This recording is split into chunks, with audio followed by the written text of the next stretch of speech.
Good morning, Little Masters, and welcome back to today's Tolkien Times, a Prancing Pony podcast production. I'm the Man of the West, and it is time to keep Series 13 and Week 102 going. We spent the first 4 weeks this series looking at Tolkien's frustrations, understandable, with the Swedish translator of The Lord of the Rings, before we got to take a deep dive into some linguistic lore in Week 100. Last week we had a look at 4 short letters, including one to his Aunt Jane Neve, the sister of Tolkien's late mother Mabel.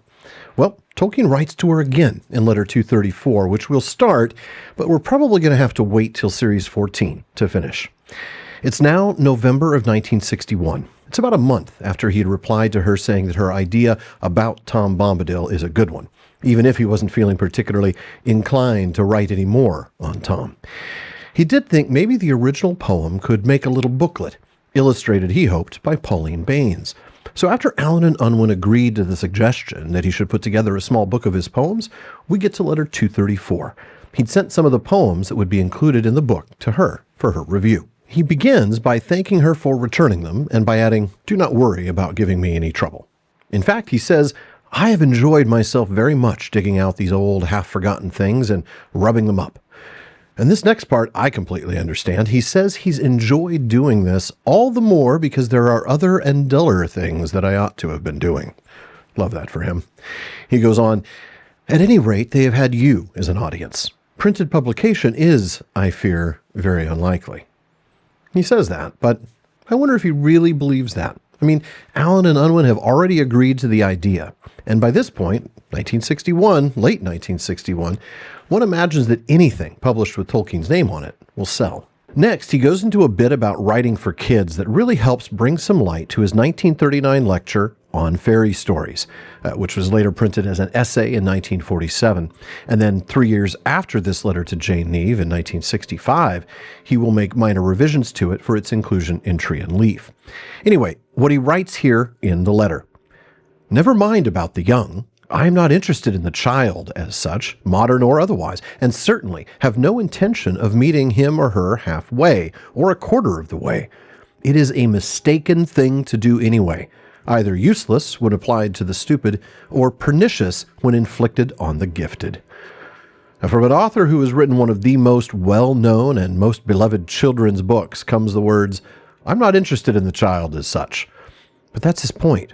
He's interested in children as humans, as people, not as children. And he tries to explain this more thoroughly. "I have only once made the mistake of trying to do it, to my lasting regret, and I am glad to say, with the disapproval of intelligent children, in the earlier part of The Hobbit." Now, this isn't the first time that Tolkien has expressed regret over the tone of The Hobbit, especially those early portions where he broke the fourth wall and often spoke directly as the narrator to children, sometimes condescendingly. He then explains why he wrote it like this. "But I had not then given any serious thought to the matter. I had not freed myself from the contemporary delusions about fairy stories and children." Keep in mind, The Hobbit was written mostly between 1930 and 1932, with the manuscript accepted for publication in 1936 before being printed in 1937. On fairy stories was a lecture he gave 2 years later in 1939.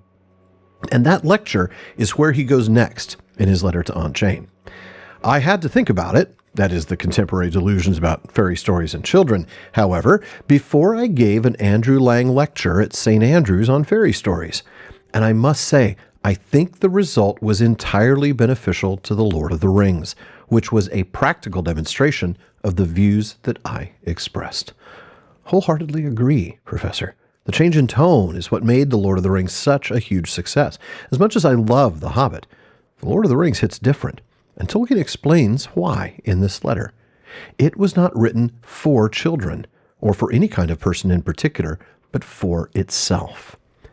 And that coincides with what he says in the foreword to the second edition of The Lord of the Rings, where he writes, "The prime motive was the desire of a tale-teller to try his hand at a really long story that would hold the attention of readers, amuse them, delight them, and at times maybe excite them or deeply move them." Tolkien does admit, though, that if any parts or elements in it appear childish, it is because I am childish and like that kind of thing myself now. I feel called out on that one, really, but that's a great excuse, and I absolutely love it.